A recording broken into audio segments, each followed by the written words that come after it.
샬롬 지선이 권사입니다. 사순절 묵상 챌린지 함께 묵상할 말씀은 20일과 시편 31편 14절에서 24절 말씀입니다.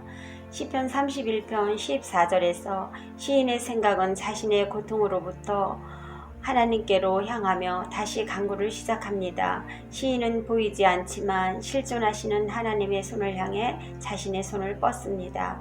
시인은 하나님께서 피난처이시고 자신이 잃어버린 모든 것을 보상해 주시는 분이심을 깨달고 나는 주께 의지하고 말하기를 주는 내 하나님이시라 하였나이다 라고 고백하며 종이 주인에게 하듯이 하나님께 의존합니다.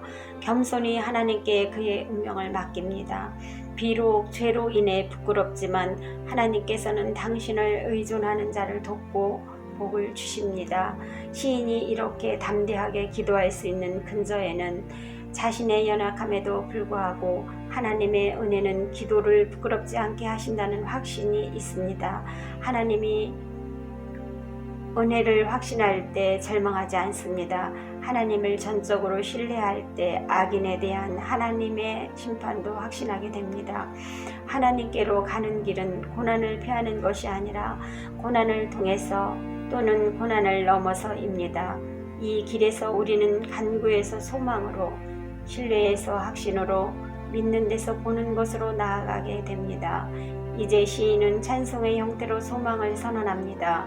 이 부분은 마치 대적들이 보는 앞에서 하나님께서 영광 가운데 예배자들 앞에 서 계시고 예배자들은 하나님의 은혜를 흠모하며 그분 앞에 서 있는 것 같습니다. 하나님께서 그 얼굴을 예배자들에게 비추십니다. 하나님께서 구한 것 이상으로 허락하십니다. 인생 앞에 베푸신 은혜가 어찌 그리 큰지요. 시인은 하나님께서 보호해 주신다는 확신으로 더 이상 의미, 가치 없는 고독한 삶에 빠지지 않게 되었습니다. 이제 시인은 하나님의 눈으로 그의 삶을 보게 되었습니다. 그에게 대적은 아무것도 아니고 하나님은 오히려 그를 신뢰하는 자에게 좋은 것을 예비하신다는 것을 깨달았습니다. 이제 그가 할 수 있는 것은 무엇일까요?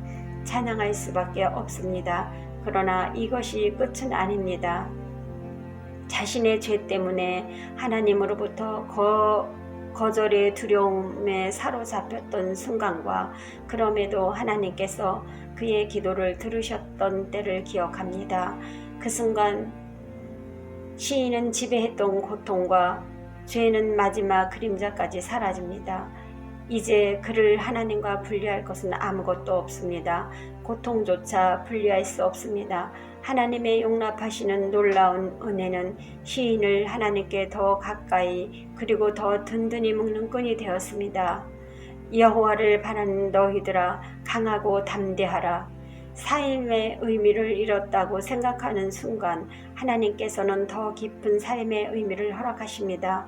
모든 고난은 하나님과 우리를 새로운 교제로 이끄는 은혜의 도구이며 고난 중에 하나님의 위로를 경험한 사람은 고난받는 자들을 위로할 수 있는 위로자가 됩니다.